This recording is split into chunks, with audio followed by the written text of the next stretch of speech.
قبروں کی زیارت کرنے کا نبی کریم صلی اللہ علیہ وسلم نے حکم دیا، مگر اس کا بھی طریقہ ہے۔ نبی کریم صلی اللہ علیہ وسلم کی سنت ہے، اس کے مطابق کرنے سے سنت کو ادا کرنے کا ثواب تو ملے گا، اور بندہ اپنے رشتہ دار، دوست و احباب جو انتقال کر چکے ہیں ان کے لیے استغفار پڑھ کر ان کے لیے دعائیں بھی کر سکے گا، اور مرحومین کی مغفرت بھی ہو جائے گی۔ تو آئیے ہم جانیں کہ حدیثیں اس بارے میں کیا کہتی ہیں۔ میں آپ کے سامنے صحیح مسلم کی چند حدیث اور بیہقی کی ایک حدیث اور احمد کی ایک حدیث بیان کروں گی انشاءاللہ، جس سے تمام باتیں ظاہر ہو جائیں گی۔ مسلم کی روایت ہے، جس کے راوی بریدہ رضی اللہ تعالیٰ عنہ ہیں، وہ نبی کریم صلی اللہ علیہ وسلم سے روایت کرتے ہیں کہ نبی کریم صلی اللہ علیہ وسلم نے فرمایا کہ میں نے تم کو پہلے منع کیا تھا قبروں کی زیارت کرنے سے، مگر اب تم زیارت کرو، اور میں نے تم کو منع کیا تھا 3 دن سے زیادہ قربانی کا گوشت رکھ کے کھانے سے، مگر اب اس کی اجازت دیتا ہوں کہ تم جب تک چاہے کھا سکتے ہو۔ اور فرمایا کہ میں نے منع کیا تھا تم کو نبیذ سے، مگر صرف اجازت دی تھی مشک کے اندر رکھی ہوئی نبیذ کی۔ اب میں تم کو اجازت دیتا ہوں کہ تم کسی بھی برتن میں چاہو نبیذ رکھ سکتے ہو، مگر نشہ دلانے والی چیز ہرگز نہ پیو۔ اس حدیث سے معلوم ہوا کہ پہلے قبروں پہ جانے سے ہمارے نبی کریم صلی اللہ علیہ وسلم نے ہمیں منع فرمایا تھا، مگر بعد میں حکم دیا کہ اب جاؤ اور قبروں کی زیارت کرو۔ ایک اور حدیث مسلم شریف کی ہے، جس سے معلوم ہو جائے گا کہ خود نبی کریم صلی اللہ علیہ وسلم قبروں کی زیارت کرتے تھے۔ ابو ہریرہ رضی اللہ تعالیٰ عنہ کہتے ہیں کہ نبی صلی اللہ علیہ وسلم نے اپنی والدہ کی قبر کی زیارت کی، اور آپ روئے اور ان لوگوں کو بھی رلا دیا جو آپ کے ساتھ تھے۔ یعنی اس کا یہ مطلب نہیں ہے کہ آپ نے ان سے رونے کے لیے کہا، بلکہ وہ بھی آپ کا رونا دیکھ کر رونے لگے۔ پھر آپ صلی اللہ علیہ وسلم نے فرمایا کہ میں نے اللہ تعالیٰ سے اجازت چاہی کہ میں اپنی والدہ کی بخشش کے لیے دعائیں مانگوں، لیکن مجھ کو اجازت نہیں ملی، اور دوبارہ ان کی قبر پر آنے کی اجازت مجھ کو مل گئی۔ بس تم قبروں کی زیارت کیا کرو، کیونکہ وہ موت کی یاد دلاتی ہے۔ ہمیں بھی مرنا ہے، اور اسی طرح ایک دن قبر میں جانا ہے، اور اسی طرح کا تمام معاملہ ہمارے ساتھ بھی ہونا ہے۔ اللہ ہمیں عذاب قبر سے بچائے اور اس کی وحشت سے محفوظ رکھے، آمین۔ اب آئیے ہم جانتے ہیں کہ قبرستان میں کون سی دعائیں پڑھنی چاہیے۔ اس حدیث کو بھی صحیح مسلم سے لیا گیا ہے، جس کے راوی بریدہ رضی اللہ تعالیٰ عنہ ہی ہے۔ وہ کہتے ہیں کہ ہم کو رسول اللہ صلی اللہ علیہ وسلم سکھاتے تھے کہ جب ہم قبرستان جائیں تو یہ دعا پڑھا کرے: السلام علیکم اہل الدیار من المؤمنین والمسلمین وإنا ان شاء اللہ بکم للاحقون نسأل اللہ لنا ولکم العافیہ۔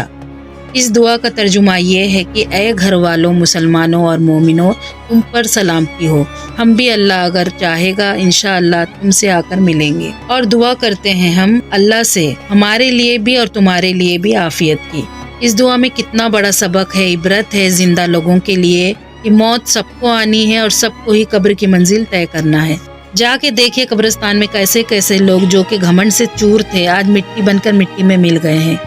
کسی کی ہستی نہیں کچھ بھی سوائے اللہ کے، جو زندہ ہے اور باقی رہنے والا ہے۔ قبرستان کو دیکھ کر انسان کو اس کی اوقات پتہ چلتی ہے کہ مٹی سے بنا جسم مٹی میں ہی مل جاتا ہے۔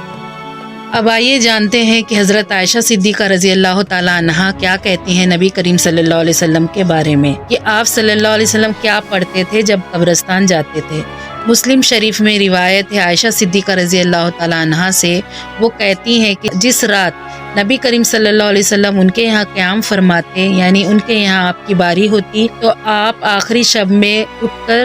مدینہ کے قبرستان میں تشریف لے جاتے اور فرماتے: السلام علیکم دار قوم مؤمنین واتاکم ما توعدون غدا معجلون وانا انشاء اللہ بکم لاحقون اللہم اغفر لأہل بقیع الغرقد۔ یعنی سلامتی ہو تم پر اے قوم مومنین، اور تمہارے پاس وہ چیز آئی ہے جس کا تم سے وعدہ کیا گیا تھا کل، یعنی قیامت کے دن کا، اور تم کو مہلت دی گئی ہے ایک موت تک، اور ہم بھی اللہ نے چاہا تمہارے پاس آنے والے ہیں۔ اے اللہ بقیع غرقد کو بخش دے۔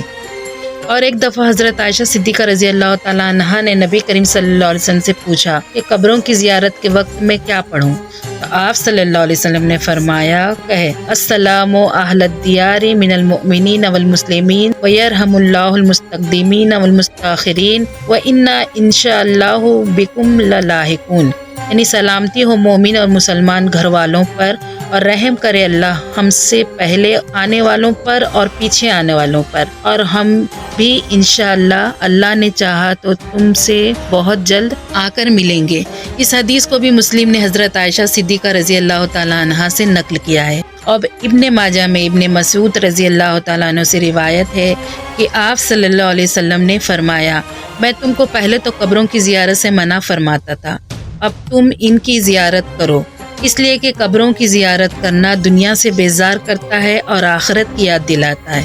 اب آئیے جانتے ہیں کہ عورتوں کا قبروں کی زیارت کرنا کیسا ہے۔ اس کے بارے میں حضرت ابو ہریرہ رضی اللہ تعالیٰ عنہ روایت کرتے ہیں کہ نبی کریم صلی اللہ علیہ وسلم نے فرمایا کہ جو عورتیں قبروں پر زیادہ جاتی ہیں زیارت کے لیے، ان پر لعنت ہے۔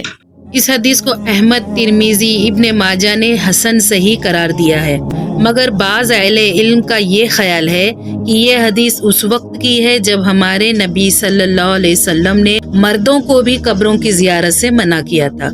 پھر بعد میں جب آپ صلی اللہ علیہ وسلم نے اجازت دی تو مرد اور عورت دونوں ہی اس اجازت میں شامل ہو گئے، اور بعض کے نزدیک عورت کا قبرستان جانا مکروہ ہے، اس لیے کہ وہ ان پر صبر نہیں کر سکتی، وہ رونے دھونے لگتی ہیں۔ اب آئیے حضرت عائشہ صدیقہ رضی اللہ تعالیٰ عنہا کا عمل جانتے ہیں کہ نبی کریم صلی اللہ علیہ وسلم کی قبر اطہر ان کے حجرے کو لگ کے تھی، یا سمجھ لو کہ ان کے حجرے میں ہی تھی،